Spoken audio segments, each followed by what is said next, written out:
Welcome to HR Voices, a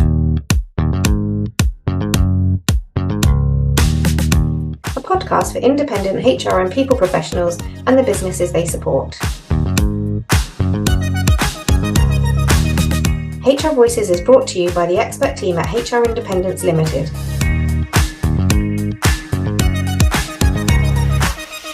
We hope you enjoy. Welcome to another edition of HR Voices podcast. I'm your host, Mary Asante, and with me here today is my co-host, Charlotte Allfrey. We are embarking on the next set of series, which is focusing on the HR consultancy journey. And today we have the lovely kids with us, Kate van der Sluis of Humber HR People. And Kate, I'll hand it over to you to introduce yourself so that our listeners and viewers know who you are and a bit about your background. Okay, well, thank you so much. Thank you, Mary and Charlotte, for the invite. So our business is Humber HR. We are based in Humber, as it says, but we actually service clients a little bit further afield now, including places in the Northeast and one or two down in the Midlands. We're a company of 6 people. We're entirely female-led, and so far, everyone in the team is female too, but that's more by accident than by design. So the company's run by myself, Kate, and my business partner, Kelly, who's not here today, but I'm sure she'll forgive me if I speak on her behalf. Excellent. Thank you very much for that background. Yeah, Kate, so today we're keen to learn more about your business. Obviously, last year you were one of our award winners at the HR conference. Congratulations once again on that. And you have an amazing, fascinating story for your consultancy journey, because I know you started off with from the recruitment background, and then you partnered with Kelly, who has more of the HR aspect. And through that, you've grown your business that way. So if you take us, or if you can remember as far back to the beginning of your journey, what made you decide to go into consultancy in the first place? So after graduation, I spent a very short amount of time of teaching. I was actually in HR to start with as a temp in a payroll and HR office in a college. And the HR director there said to me, "You should try this." And I was a bit clueless, didn't know what I wanted to do. I fell into recruitment with Manpower Inc., who were very good at training. So I had a really good grounding, unlike other recruitment firms, in employment law. I was actually given a 6-month induction. So I already understood the context in which I was working, and that recruitment is just part of the employee journey. For 20 years I did that. I enjoyed it very much. But what happened really is when you work in recruitment, particularly if you're in an agency, you end up doing interviews over and over again. And effectively, they're exit interviews, because when you're a third party, employees will typically tell you the warts and all story of why they've decided to leave or are leaving the place that they're working.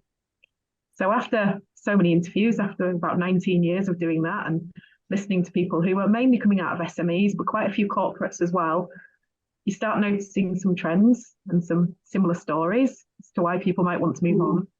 And so when it came to a decision, really personal decision, to work for myself and gain what I thought was going to be a better work-life balance, but I'm sure we'll come back to that.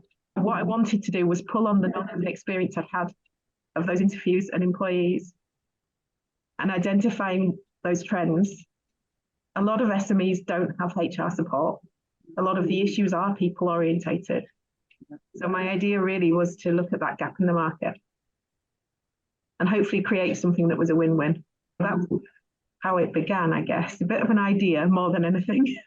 Excellent. And here we are today. How many years on now? Well, 5 years in now.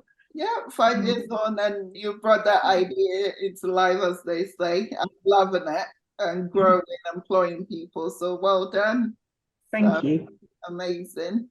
It's really interesting to hear you talk about your years and years of interviewing, because I've never really thought about it like that actually it's exit interviews, because you're absolutely right. It just never occurred to me that actually when you're a recruiter, actually what you hear is everybody moaning about their previous employer. Yeah, I mean, part of what I was always trained to do was to understand people's motivations for leaving. And it was one of the 5 key questions we always try to ask and probe about. And after a while, everyone says money to begin with, and then they say career progression. And it's never either of those two things, really, not when you dig underneath it, because if it's money, they feel undervalued, and there's a reason for that. If it's career progression, that means someone isn't challenging them, and there's a reason for that too. So it's never really those two things, not very rarely. It's something else. So that was really interesting to me. Yeah. I think you are absolutely right. They are the politically correct answers people give when you first ask them why you live in your job. And absolutely, depending on how much time you have to spend with a person, there is always an underlying reason for people wanting to leave. So yeah. So you started, and when you started, did you start the recruitment arm of Humber HR People for a period of time before? Tell us about that journey. No, not really. I was quite keen actually not to be a recruitment company. I still am. I had a really enjoyable long career doing that, but I didn't want to do it anymore. I wanted to do something different, intellectually, new challenge. That said, I know what my own skill set is, and I think the important thing about setting out in any business is to know what you're good at and perhaps what you're not going to be so good at. So I knew my skill set was more orientated technically towards recruitment, but actually my understanding is my interest is in organizational strategy. It's how businesses work, and my skill set is business development and a commercial mindset. But I've always had that. That's what made me successful in recruitment. So I didn't set out to recreate my own job. I set out to create a HR company, but I wasn't sure how to do that really until I started working with other people. So I think that's where networks like HRI come in. Because you can learn very quickly about what other people do that you're not so good at, and how you can potentially partner with them and work with them.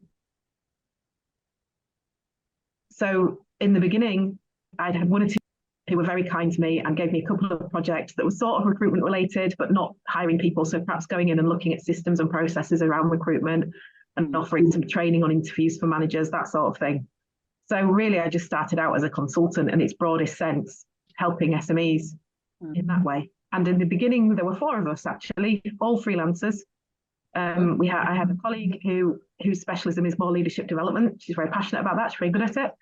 Kelly, who I've mentioned already, who is a generalist in HR, but actually is exceptional at employee relations. She's not scared to have a difficult conversation. Really good coach in that space. And then I had another colleague who was more interested in the talent side, so graduate programs and development. So really the 4 of us, and it kind of started from there. HR is a broad umbrella. We can't do everything. So I think you've also got to do what you enjoy and what suits you. There's no point pretending to do things you're not qualified to do or you don't enjoy doing. So that was the beginning.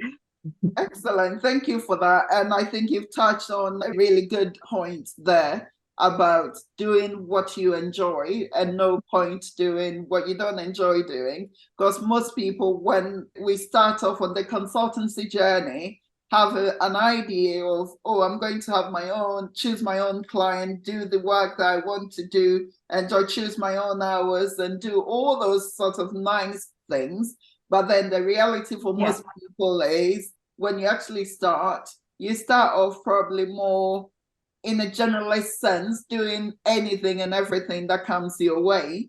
And it's only when you get to a certain point in your journey that you kind of start to go, actually, no, so I do this, not that. And I'll either bring someone on or partner with somebody to do more of that for me.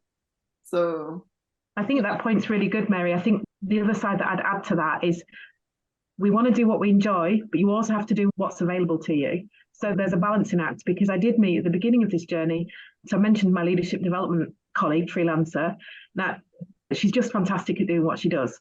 But the vast majority of the companies that we now work with are not ready for leadership development. They're too small. They're too early in their business journeys. They don't have enough bandwidth to do that as well. So ultimately, we have to tailor what we do. And the team has to be tailored to what the clients need as well. Because it would be great, wouldn't it, to just be, for example, if I had, I don't know, all the choice and I was still in a delivery space, I would probably only ever want to do organisational design. But that's not a practical thing to do when you're working with SMEs. Very few SMEs need that to assume that would enable me to pay my mortgage. So you've got to be realistic too, I think, about what SMEs really want and need. Yeah, you do, absolutely. And you've got to flex to deliver what they need and when they need it, because they don't always, when you start as a consultant, you perhaps have a goal in mind as to how you think you want to work and how many hours you think you want to work. And clearly we're going to talk about the balance at some point, but you have a clear idea of what you think you want, but actually your clients kind of set the tone a little bit, particularly in the early days. And it's quite a brave move to actually switch your headspace and mindset round to having the confidence to say to clients, actually, no, this is how I want to work, and this is the work that I want to work on, and this is how we want to deliver it. But in those early days, there's a fear of filling the pipeline. Where's the next piece of work going to come from? Can you pay everybody? Can you pay yourself? All those challenges. But I think it's a virtuous circle, isn't it? Because if you've got the confidence to set out what you think you can deliver and know you can deliver well, and you articulate that, it's very honest. And what they'll do is it'll guide you in the right direction. It might take a bit longer, and that's where the kind of you've got to have the guts, haven't you, to keep going and to have faith in what you're doing, and it will come right. It will come right. But if you sway off that path and start becoming something you're not, it'll only ever lead to trouble down the line. So I think at some point, there's a quote, I had it on my notice board when I first started the business, and I was by myself, and I had a giant whiteboard, because who doesn't love a whiteboard? But there's a quote by John Cain, he's an American senator, and I'm going to try and get it right, but it's something along the lines of, the definition of courage is taking action even when you're scared. You've just got to do it. Just do it. And yes, of course, you're scared and frightened that you might not get the business and there might not be the pipeline. You've just got to have that courage to keep going. And I blown up on like A3 size, and it was in colour, and it's stuck in front of me, and I saw it every day and just went, I've got to do something. Just got to keep doing something, even though it might not, so. And I think that's the definition. And I think that fear exists when you leave the corporate world, and you might be under a restrictive covenant, or you might have pressures financially, or you might have all of those things. You just got to keep going. That's all. I think that is an amazing point to actually raise. Just have the courage, and you've just got to do it. Take action.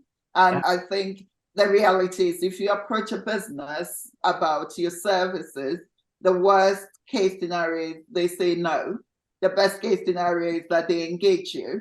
But if you don't take that step to engage with them in the first place, then you're not even giving yourself a chance to succeed. So thank you for that. That is a really good point.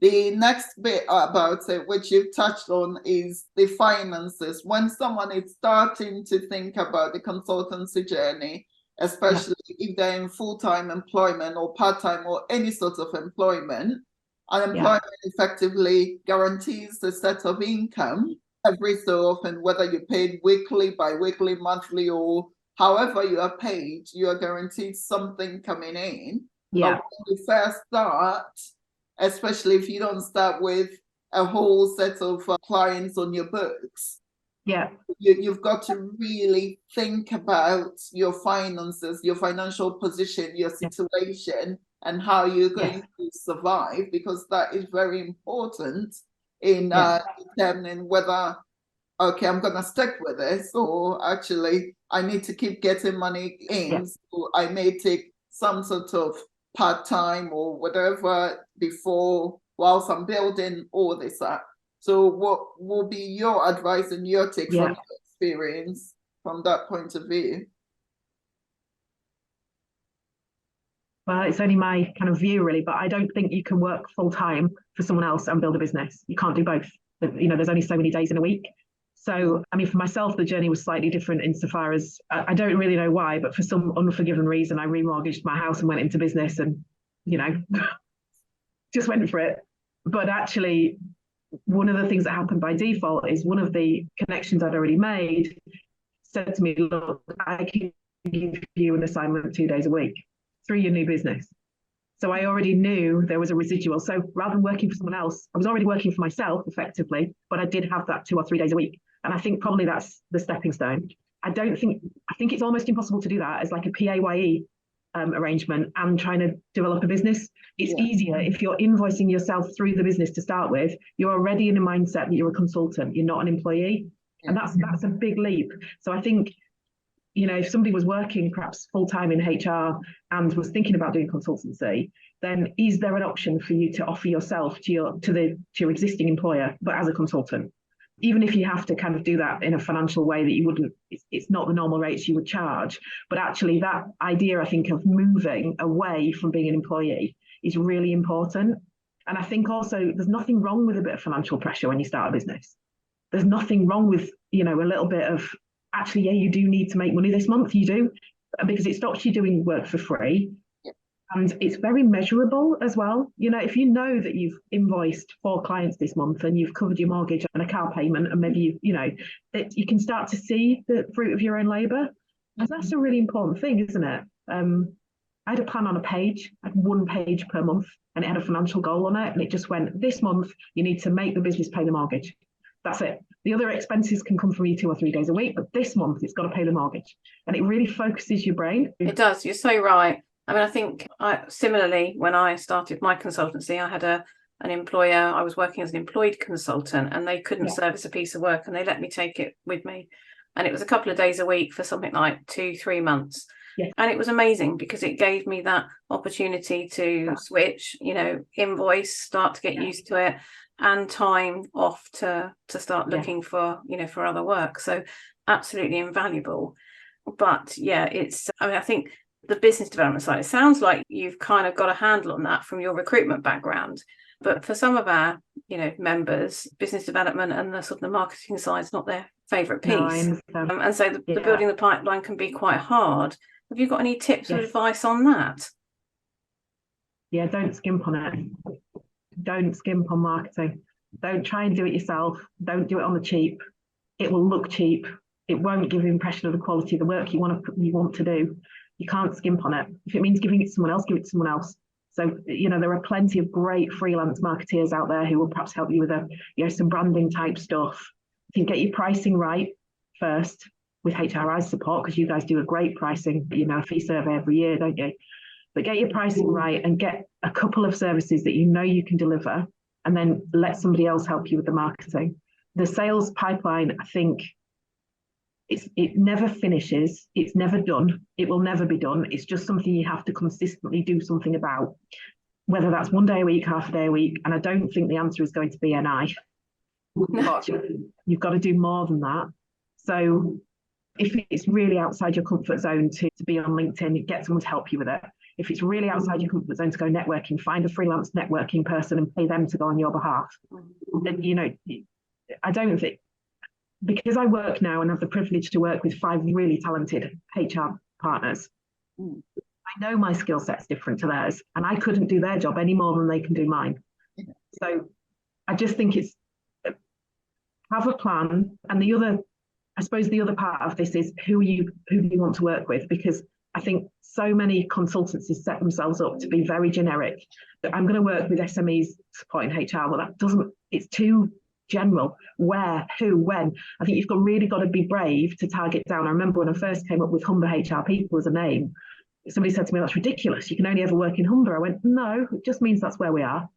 But actually in the beginning, it was incredibly useful because it speaks to people that are here. And of course, it was really helpful to have clients on our doorstep. So straight away, we niched down geographically, but you could call yourself charity HR people and go for charities. You could call yourself OD, whatever. I just think it's about being brave.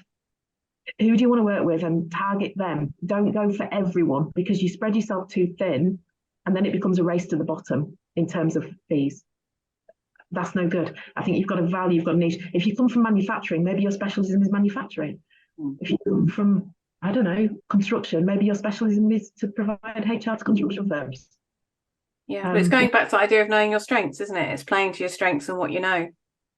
Yeah, I think all HR professionals have a skill set beyond the technical knowledge of HR. We do understand operations, we have to, but you'll understand it from the type of business that you worked in.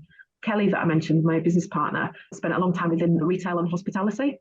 So she understands that kind of population of people really well. She understands multi-site operations really well. So it's no surprise that some of our biggest clients have that kind of operation because we get it. Yeah. So I think that's the important thing as well. Just be brave with it. There are so many people set themselves up and it's so kind of wishy-washy what they're going for. So of course they don't know where to sell to because actually they don't know what their target customer looks like. Yeah. And we got very specific early on. So, I know that my target customer is first or second generation business. They are usually male. They're usually aged between 55 and 62. They like golf. They take 9 weeks to buy. I know exactly what they look like. And those are the people I go and find. So it's that customer profile stuff, but that's marketing. So if that's something that's completely outside your comfort zone, go and find someone who can help you with it. We worked with a marketing consultant. She was brilliant. We got it funded as well. So there's plenty of funding for startup businesses to help in marketing. I mean, it was free, the work. We did a brand profile. We worked with her on what our target customer looked like. She gave us some great ideas of how to go forward. And we still dip in and out of stuff like that. And I think we've had 3 grants in 5 years to support us on various aspects of business, not just marketing, but IT and other things. It's amazing. That is amazing. Fantastic. Thank you for that. And I think I'd like to touch on the funding aspect of it because I think it's important that people understand what's out there for them. And that almost falls under the umbrella of you don't have to do everything yourself. In addition to using consultants, etc., the funding element as well. There is funding out there that you can tap into if it's right for your business to help grow your business. But one of the things that I'd like to touch on really is the mindset thing, because I think it's very important. When you're running your consultancy, you are a business owner, as well as you've got your skills to deliver the services that you're promising to deliver to your clients. So you need to really be of that mindset where I'm now running a business, like I need to bring in this amount of money to be able to cover the mortgage. I need to be able to do this and steer clear or stay away from, okay, this person is going to pay me a salary to cover my mortgage, to cover my this, because the key difference is unless you are dismissed from your work or you resign from your work, as long as you're doing your work, your employer will hopefully pay you your wages. So that is almost guaranteed. But the difference between when you are a consultant is unless you get that job and then you deliver that service to your client, they are not going to pay you. There's no guaranteed payment. There's no just a correlation between delivering your service to a client and them paying you that invoice that you've issued out to them. So what would you say, this sort of, I think you've touched on that element of it being brave and just going forward, but what other mindset would you say would be important for people going into consultancy? I think, take the word HR out for a second. You're now a business consultant. There are other business consultancies. So there are management consultants, there are business advisors, there are bank managers, there are accountants, there are business coaches. You sit within that job family now. You don't sit within the HR job family anymore. That's just your technical expertise. And that is what people will pay you for, but it's in a completely different context. So even the most brilliant in-house HR practitioner will not succeed in consultancy unless you step out of the hierarchy of HR itself. You are now a business advisor, so you have to be able to authentically meet your client where they are.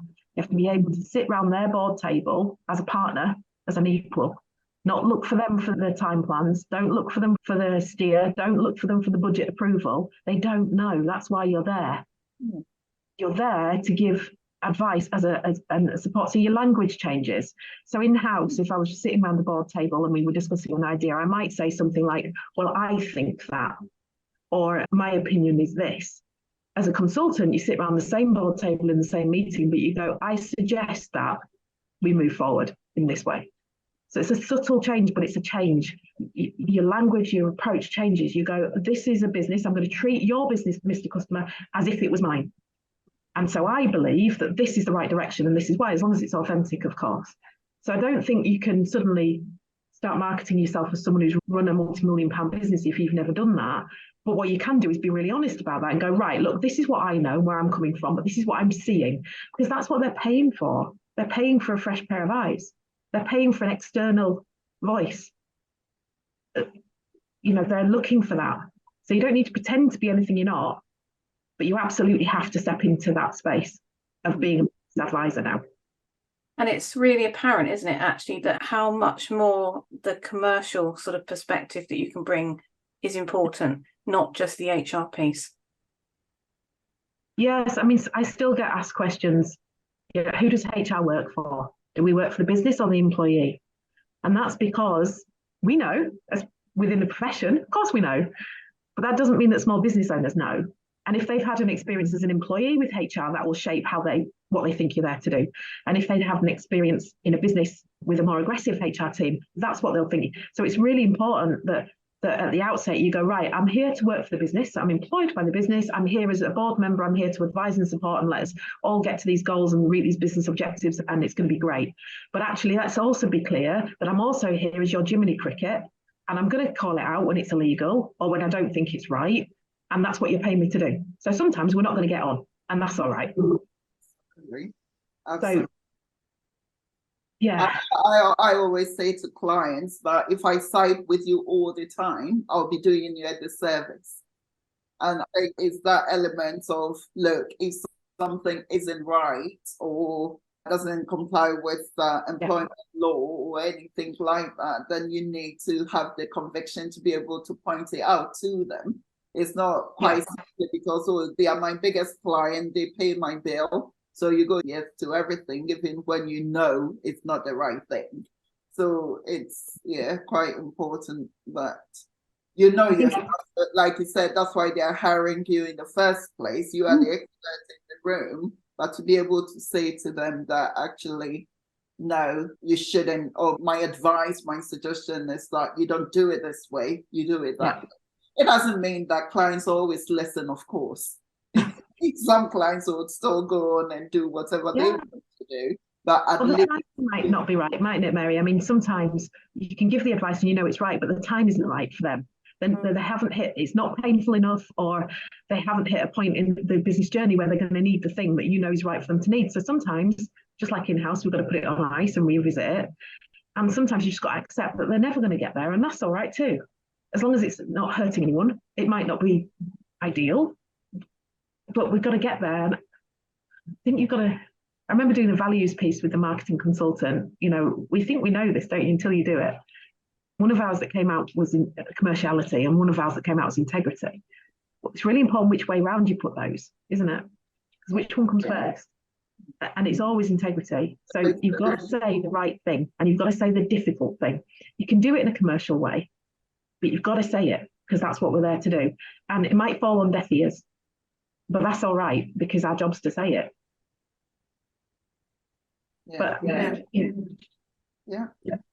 I think then after a while you end up with a portfolio of clients, some of whom are absolutely on the journey. They want it, they want to go for it, it's really exciting, they do some fantastic people stuff, they're just hungry for it, all of that, and it fits in with their business strategy, and it's all, timing's right, and they've got the budget, and it's brilliant. And you'll get a few of those, and it's amazing. And then for the vast majority, they're not there yet.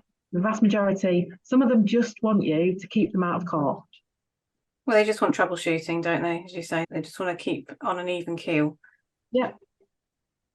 And I think because most HR people I meet want to do an amazing job and want to really add value and want to really do amazing things. So the hardest thing sometimes is going, I'm not going to be able to do those things. And it won't be you, it'll be them. Yeah. So not to see that as a rejection. Yeah. That's really true, because I think a lot of what HR does hinges on sort of pain sometimes. HR consultants specifically hinges on pain sometimes. Yeah. And most organizations will approach you when they have a serious pain point, and once you help them for the pain to go away, they almost forget about the fact that pain was there. So sometimes any sort of suggestions to improve things or to make things better so that there's no repetition of the same thing kind of fall on absolutely, whatever grounds. And now, oh, nice to do fluffy HR stuff. Yeah, we'll come to that. We've got really important things to deal with right now. Yeah, we've got a really important contract that's just landed. Meanwhile, we're all sitting thinking, yeah, but you're going to need people to deliver that, aren't you? I do think that's probably where the pipeline comes in. You said earlier about pipeline, didn't you? I think you need a mixture. You need people in the pipeline that aren't ready, because that's all right. There will be, at some point, you need people who are. You need people who are nowhere near. You've just, so to some extent, the business development, client development, we call it, it's just a numbers game. Yeah. And I know nobody wants to hear that, but we use it as the phrase we use is know, like, trust. So someone might know about us, but not like us yet, or not like us at all. Someone might know about us and like us, but they don't trust us yet because they haven't seen what we can do. And they've all got to be somewhere in that know, like, trust cycle. So expecting someone to sign up when they only just know you is unrealistic. They've not just got to know you, they've got to like you because they've heard good things or met you or whatever, or seen you a few times talking, and then they've got to trust you as well. Absolutely. So that's before you started working with someone.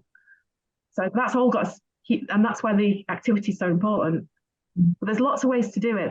There's so many consultants out there to do business development and marketing on Fiverr that are really cost effective. There's brilliant systems. We use HubSpot. It's free. It's brilliant. There's so many ways to, we're an outsourced consultancy sector. So why wouldn't we outsource what we are not good at? It would be completely hypocritical not to do that, wouldn't it? And I think that frees you up to build your business, to grow your business, because you are doing what you are best at and allowing others to do what they are best at, and then you bring it in to help your business develop. So that is really important and very good. Excellent.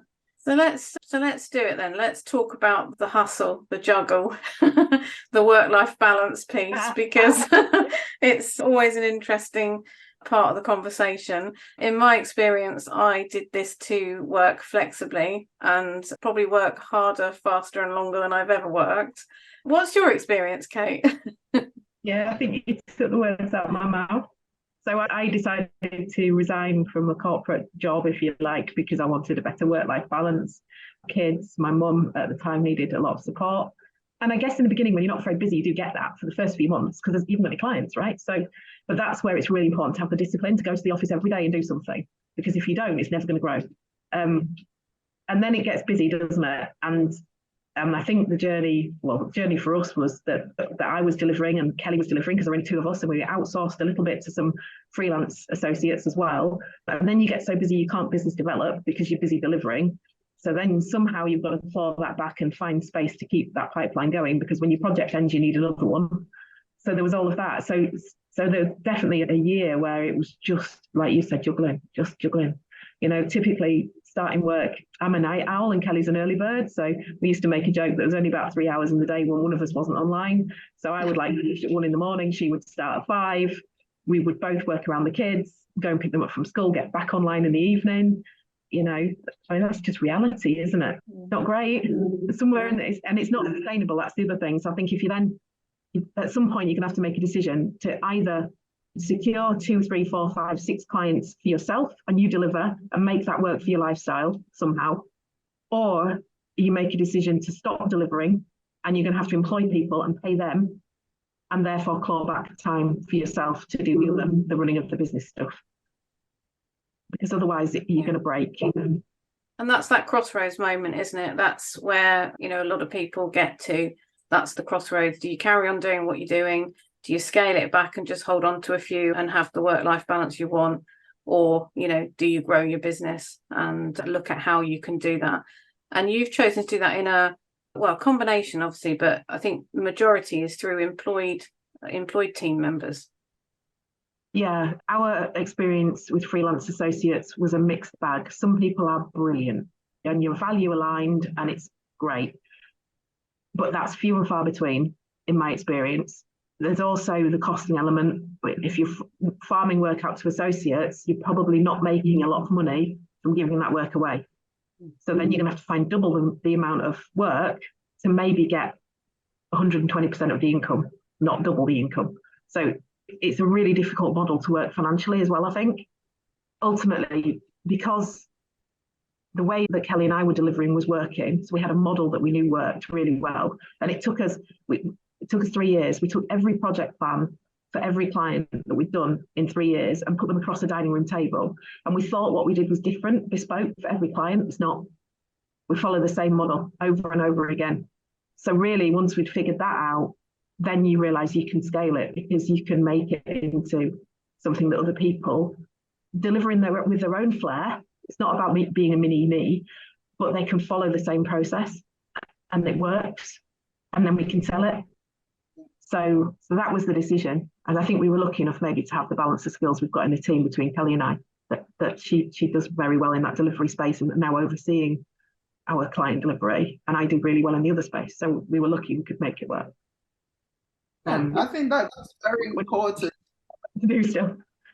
That is very important, because you need to understand when you decide to bring in a partner or even employees, you need to understand what skill set you want from them. Because if you got more of the same as your own set of skill set, then you may be building a single pillar without a solid foundation, and that may collapse and not work quite well. But if you find people with complementary skill set to what you have and that you work very well together, then you can build something beautiful together, which you and Kelly have managed to do. So I think touch on the team a bit. How did you go about building? I know you said it's an all-female team by accident, etc. But how did you go about building a team that believe in your dream and support the dream to help get you to where you are today? I think you've got to have an authentic story. So we do HR, of course we do, but actually what really gets me out of bed in the morning is going back to those interviews I did. I know the difference it makes when, as an individual is happy at work. I know the difference it makes, not just to the business they work in, but to them as individuals, and then in turn to their families. So my view of our business is that if we can make one place a better place to work a day or a week, then we're doing a great job. That's all we need to do. Just make better places to work. And however you need to do that. So I think giving enough freedom and kind of authentically saying, we're not here to build an empire. We don't want to be the next Peninsula, if I'm allowed to say that, or anybody like that. We just want to genuinely make these places better places to work in whatever we do. So I think you've got to have kind of an idea of the why, and then I just go, well, who would I want to work for? What would I want if I was setting out on a HR consultancy journey? And a lot of our employees want to be consultants, but they don't want to do the business development. Well, that's okay. I do that. A lot of our employees, probably the reason a lot of them are female is because they need better work-life balance. Well, that's okay. We can offer that. So I think it's just setting yourself out and giving the same advice to your own business as you probably would for your clients. So that's how we've done it. And then the only other learn I would say is it's fine to employ people who've got level 5, level 7 experience in HR, but they have to be able to move from in-house to consultancy. They have to have the mental agility to be able to juggle multiple projects. You're not working for one business now, you're working for 6. And you're going to put down the phone to one who might be in, I don't know, the building sector, and pick up the phone to the other, and they could be in retail. And you've got to have the ability mentally to jump between them. So multi-site experience and moving into HR from the consultancy from there, I think is really helpful, rather than just one office experience. The ability to work with different, even if you work for a retailer and you've got 15 branches, all of those branches are different because every branch manager is different. That's really helpful experience for consultancy. So yeah. That's a really good tip, actually, to think of it that way. Yeah, because I mean, I know when I've sort of looked at trying to put job descriptions together for my own business, I always add an element of, there might be downtime as well. And actually, you need to muck in and help with the business development and the account management and, the social media and maybe some of the finances and some of the things like that, because actually, downtime happens.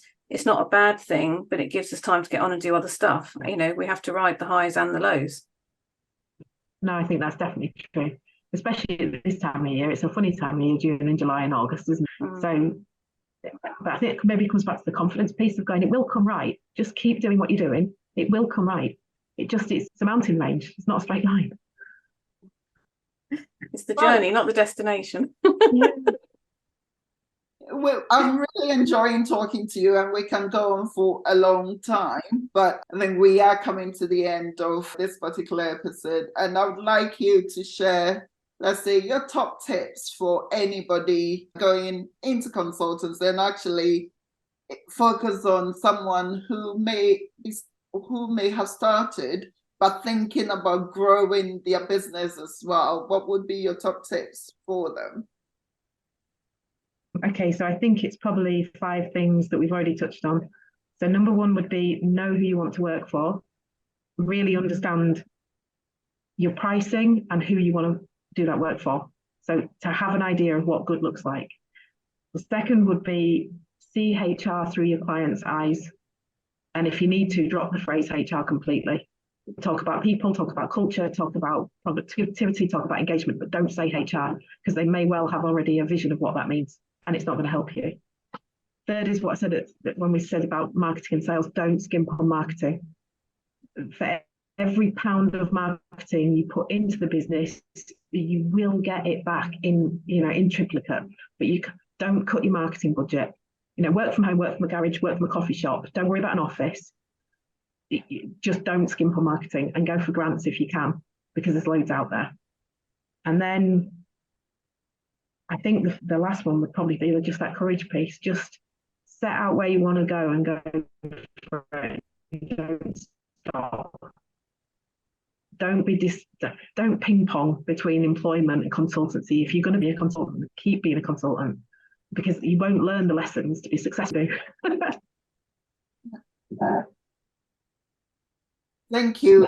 You just reminded me that I said we'll touch on the funding piece. So just so that we cover that before we wrap this all up, how would people go about finding out what sort of funding is out there, and how can they tap in? The best place to start, I would have said, is your local authority, and find the business support team, business investment team, sometimes they're called. There is less funding than there was, but it doesn't mean there's none. So the phrase to look out for is the UK Shared Prosperity Fund. Anything that supports SMEs can support you. There's startup funding, but there's also there's loads of funding for marketing and digital at the minute in particular. But I would go straight to your local council and find the business support team and talk to them. And they're free. The advice they give is free. So I would go there. Excellent. Right. Thank you so much, Kate. It's been a fantastic discussion. Really enjoyed talking to you and sort of learning a lot more about your journey. And you've shared some great top tips, 5 tips that I do think are really essential for if you are running your business, and worth us writing on the wall, reminding ourselves every now and again that, hey, you really need to pay attention to your business and to keep going, not give up. Because there are loads of, I think for me as a consultant, one of the things that keeps me going is when you talk to people like yourselves and others who have made it and made it work for them in a way that, and it gives you hope when things are quiet and there's not much going on. And also it gives you that sort of courage to keep going, because if you're doing what you're doing and doing it better, honing in on your customer base, your client base, your niche, your pricing, understanding your market and all those sort of things, it really would pay off in the end. So thank you for joining us. We hope you enjoyed this episode of HR Voices. If you have a topic you'd like us to cover or would like to be a guest, we'd love to hear from you. Connect with us on social media or email us at hrvoices@hrindependence.co.uk. Tune in next time.